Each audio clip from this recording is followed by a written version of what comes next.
زندگی کا ہر لمحہ نہایت قیمتی ہے، جس کا اندازہ قیامت کے روز ہوگا۔ انسان کے تمام غم اور پریشانیاں اس کی ناجائز خواہشوں کی وجہ سے آتی ہیں۔ سادہ خوراک بہت اچھی ہوتی ہیں کیونکہ بہت قسم کے کھانے بہت قسم کی بیماریاں پیدا کرتے ہیں۔ 3 چیزیں کھا لینے سے آدمی کی ذہنی صلاحیت میں اضافہ ہوتا ہے: دودھ کے ساتھ بادام، رات کو سوتے وقت زیرہ کھانا، سبز چائے کے ساتھ سونف۔ اس بندے میں کوئی اچھائی نہیں جس کو تعلیم حاصل کرنے کا کوئی شوق نہیں۔ جس قدر ممکن ہو لوگوں کے ہجوم سے بچو، اس طرح تمہارا دل سلامت رہے گا اور نفس پاکیزہ رہے گا اور جسم کو آرام ملے گا۔ خدا اپنے بندوں سے صرف 2 چیزیں چاہتا ہے: توحید پر اقرار اور لوگوں سے اچھے اخلاق سے پیش آنا۔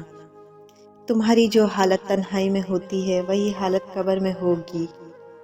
دولت مند کر دینے والی عورت کے چہرے پر 3 نشانیاں ہوں گی: کان چھوٹے، آنکھیں موٹی اور ماتھا بڑا ہوگا۔ موت سے نہ ڈر بلکہ زندگی سے ڈر، کیونکہ زندگی میں ہزاروں آفتیں پوشیدہ ہیں۔ مصیبت کا نازل ہونا ہلاکت کے لیے نہیں بلکہ امتحان کے لیے ہوتا ہے۔ اصل ایمان یہ ہے کہ جب انسان کے دل میں بے حیائی کا خیال آئے تو رب تعالیٰ سے حیا کرے اور اس سے شرمائے۔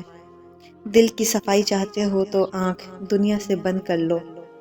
جو بندہ خاموش رہتا ہے وہ بہت دانا ہے، کیونکہ کثرت کلام سے کچھ نہ کچھ گناہ سرزد ہو جاتا ہے۔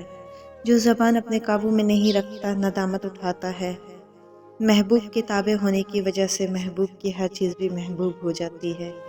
حوث، زر، لذت وجود چھوڑ دی جائے تو زندگی بہت آسان ہو جاتی ہے۔ جب کوئی بندہ کسی عورت پر بری نیت سے نظر ڈالتا ہے تو وہ اپنے دل میں اس سے زنا کر چکا۔ زیادہ سے زیادہ عوام کو تھوڑے سے تھوڑے وقت میں اور بہتر سے بہتر طریقوں سے بیدار کرو۔ توبہ کے بعد ایک گناہ بدتر ہے بنسبت 70 گناہوں کے جو توبہ سے پہلے ہوں۔